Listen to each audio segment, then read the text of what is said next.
when they were saying she's the meanest character on TV, I feel proud that I was able to create something like that.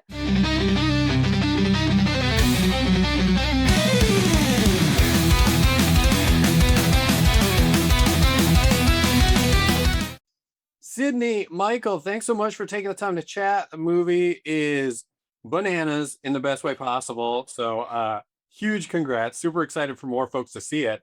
Um, Sydney, to start with you, uh, can you talk me through like the process of the first time you read this script? Was it something like, you know, you got to a certain point? I know Justice said he got to page 40 and he was like, I had to be in. Did you have to stick through the whole thing? Were you like, I don't know if anyone can actually make this movie? Just what was that process of reacting to that script the first time you read it? Well, there was a point in the script, and I don't want to give away what point, that I thought was the ending.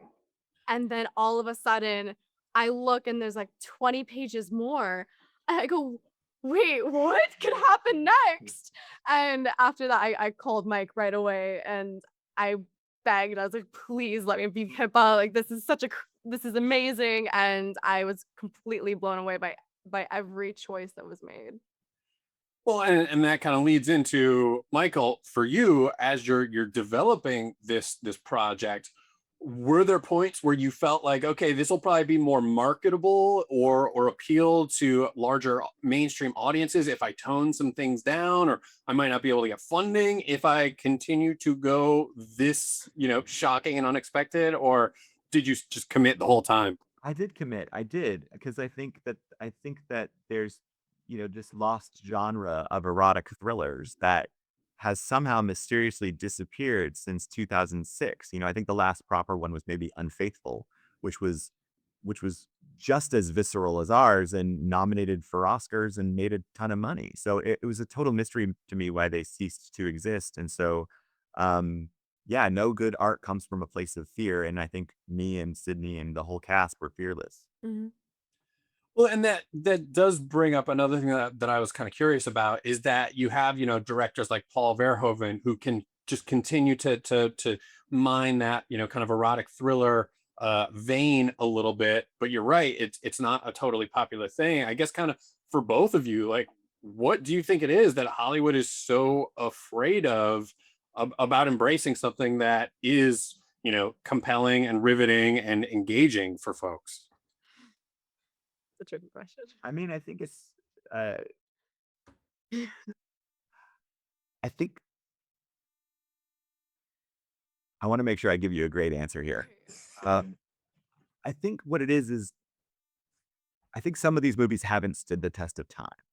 And I think in 2021, if an audience is going to see a scene of intimacy, the way that you can enjoy it is with the knowledge that the performers involved had agency and bulletproof consent. And so I think that in the past 10 years, I think we've now been able to solve that with the advent of intimacy coordinators. And I think on this film, what we wanted to do is we didn't want to just adhere to intimacy standards. We wanted to set a new bar.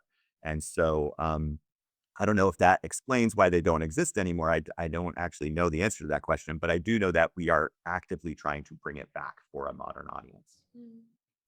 Well, and before I let you go here, Sydney, especially once this film comes out, I know it's going to be all over social media. I'm sure people are going to have plenty of passionate reactions about all of the characters, and especially coming off of White Lotus, where maybe your character wasn't reacted to fondly, I guess we could say. Uh, do you I'm okay with consider, that.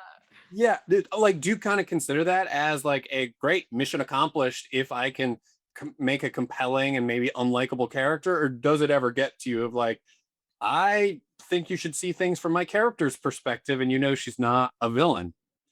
I think it's a little bit of both. I think that if people, hence for Olivia with White Lotus, when they were saying she's the meanest character on TV, I feel proud that I was able to create something like that. Um, but I think that there's also a truth behind Olivia, same with Pippa, that they all make their own choices and decisions from the past that they've had. And I think everyone needs to kind of have an open mind about how other people think differently than themselves. Could you play a character if you had to judge them, you know? Like if you judged the character, you can't No, play you them, can't right? do Yeah, it. Yeah. I think that's why I build my characters so right. that I I don't have an opinion or I'm not biased about Right. something. Sydney makes these crazy books that feature like their entire backstory of the Like characters. everything. Really? Like you're not thinking about whether the character's right or wrong because No. that's Sydney's perspective. It's like, You what is have to Pippa? be, yeah. Yeah. Well, folks, thank you so much for taking the time. We'll have to get together in a couple weeks once this is actually out and can actually talk about every single crazy thing that happens. So huge congrats. Can't wait for more folks to see it. I can't Thank wait for you you. to spray all of your respiratory droplets all over us. So Oh, please. That's heaven. Heaven for me. Thank you. make that joke with this movie.